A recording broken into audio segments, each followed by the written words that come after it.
proyectos. ¿Y cómo ha visto usted las críticas que se están haciendo en relación a la cuestión de la privatización de Sabespe? La gente siempre lo lleva al lado político, ¿verdad? Nosotros siempre estamos enfocados en resultados, así que tratamos esto de otra manera. Cuando criticamos la privatización de Sabesp es porque abrimos hoy 3.700 en la segundo tramo de venta de acciones. ¿Y en nombre de qué hicimos eso? ¿Por qué canalizamos la concesión para una sola empresa, añadiendo cláusulas para alejar? Fueron 3 cláusulas añadidas para alejar. Los inversionistas quedan en manos de...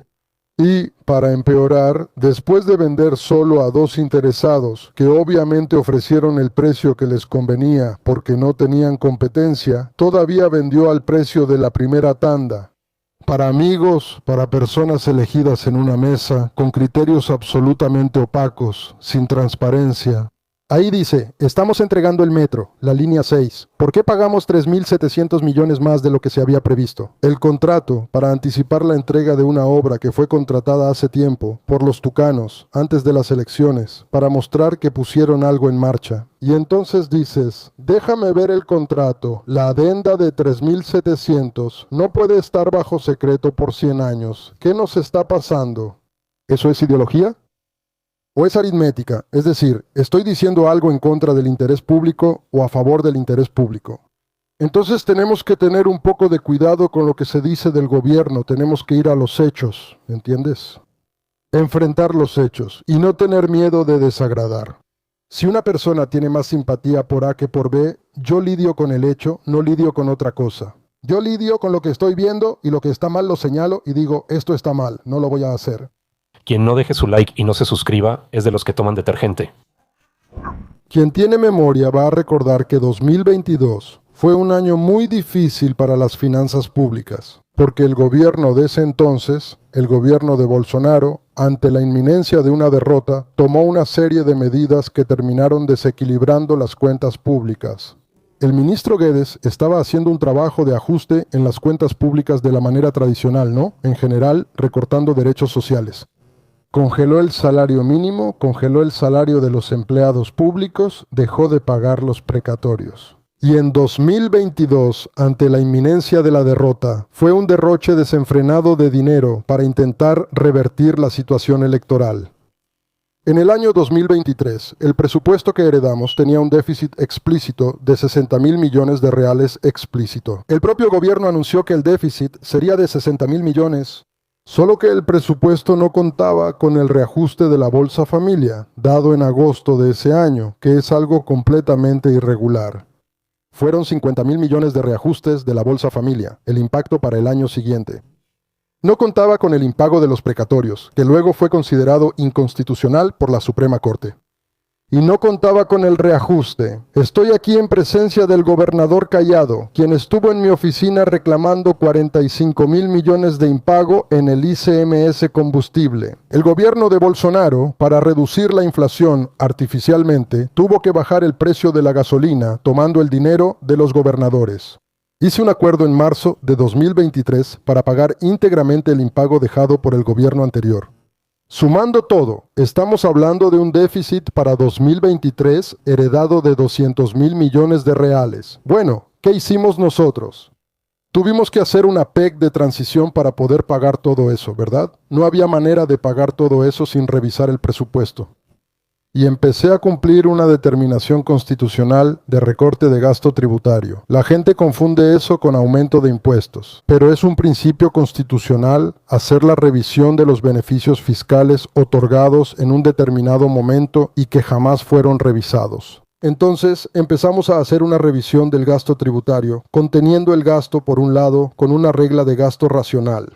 Y por otro lado, revisando con el Congreso Nacional y con el apoyo de todos los partidos, excepto el PL, revisando el gasto tributario para ajustar las cuentas públicas, que ahora están en una situación muy diferente a la de 2023. Quien toma la LDO de hoy, el presupuesto que se va a enviar en agosto, va a haber un presupuesto con otra cara. No hay impago, no hay perjuicio para el gobierno, el Fundeb está 100% financiado.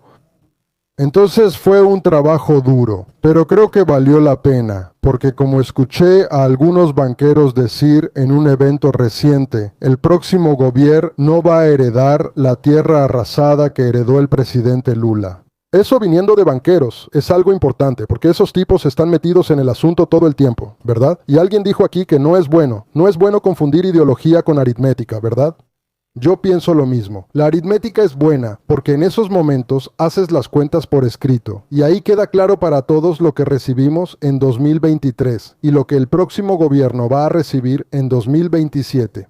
Ahora, ministro, el gobierno tiene puntos importantes que se han logrado. El PIB está creciendo, la reforma tributaria fue aprobada después de décadas. Prácticamente hay pleno empleo, exención del impuesto sobre la renta para quienes ganan hasta 5,000 reales. En fin, varias medidas en diferentes aspectos que son muy positivas para el gobierno, pero aún así, las encuestas muestran una tasa de desaprobación mayor que la de aprobación. ¿Por qué? En la última ya no es así, ¿verdad? Estaba viendo incluso, viniendo para acá, una entrevista con Felipe Núñez, mostrando que la aprobación superó la desaprobación y él daba algunos elementos para demostrarlo. Por ejemplo, la exención del impuesto sobre la renta, que fue una promesa del gobierno de Bolsonaro que no se cumplió, entre tantas otras, y nosotros la prometimos y la cumplimos, ¿verdad? Con equilibrio fiscal, dicho sea de paso. ¿Qué muestra Quest? Que la percepción de esta medida llega con el tiempo. Empezó en enero, pero las personas empezaron a notar su impacto después de pagar las cuentas de los útiles escolares al inicio del año. Ahí es cuando la gente va notando que el ingreso está mejorando. Eso se juntó con el programa Desenrola, que terminó mejorando mucho la situación de algunas familias que estaban con sobreendeudamiento. Y la percepción de mejora en la economía, con el desempleo en su mínimo histórico y la inflación acumulada en 4 años siendo la más baja de la historia de Brasil. La inflación acumulada en 4 años es la más baja de la historia de Brasil, y eso con choques internos y externos relevantes como la inundación en Río Grande do Sul. Guerra en el estrecho de Hormuz, guerra de Ucrania con Rusia, cosas importantes sucediendo y aún así la inflación de 4 años es la más baja de la historia. El menor desempleo de la serie histórica, el crecimiento acumulado, este año nadie en la serie histórica. El crecimiento acumulado, este año nadie creía que la economía iba a crecer, va a crecer de nuevo, más que el promedio de los 8 años anteriores. Probablemente vamos a cerrar con 11 y tantos % de crecimiento en 4 años. Desde 2010 no ha habido un crecimiento en 4 años similar al que está ocurriendo ahora. Y al contrario de lo que dijo Tarcisio aquí, no estamos perdiendo ninguna oportunidad. Brasil es campeón en energía limpia, hidroeléctrica, campeón en energía limpia, eólica y solar. Tiene el costo más bajo de energía eólica y solar. El país es campeón en biocombustibles. Tiene el motor híbrido Flex, que es único en el mundo, ¿verdad? Estamos trayendo más de 100,000 millones de inversiones de la industria automotriz a Brasil para autos de última generación, por medio del MOVER, que es movilidad verde e innovación. Tiene un programa de transición, transformación ecológica reconocido en todo el mundo. Yo, personalmente, representando al gobierno, fui considerado por la revista Time como una de las 100 personas más influyentes del mundo en transición ecológica. Desafortunadamente, la oposición derrotó el Redata, que era sumamente importante para traer centros de datos a Brasil.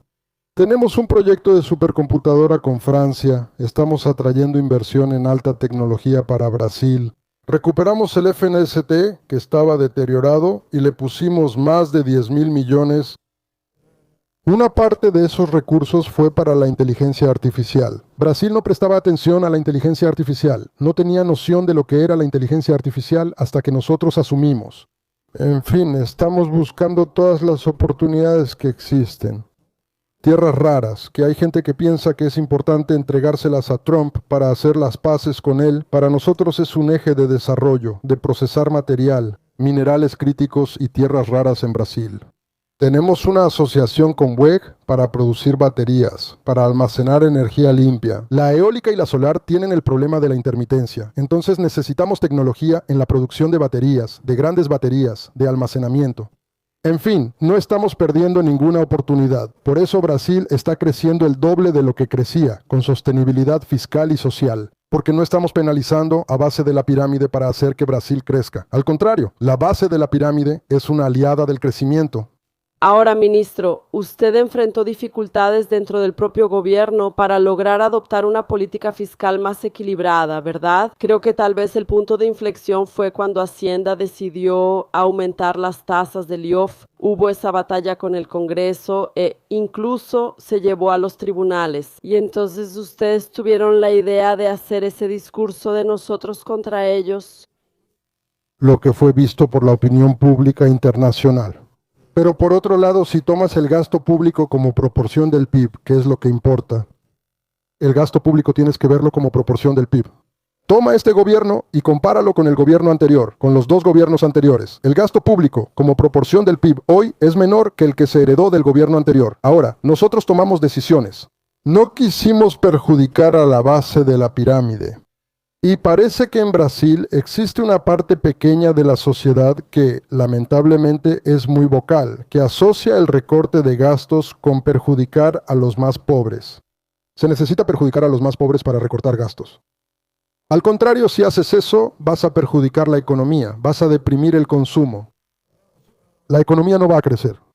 Tienes que hacer el corte correcto para justamente no perjudicar el funcionamiento de la economía, porque hacer que la economía funcione es una forma de hacer que el PIB crezca y que el gasto como proporción del PIB baje. Entonces, esa mentalidad de pensar que Javier Milei está en lo correcto con su motosierra, mira lo que está pasando en Argentina.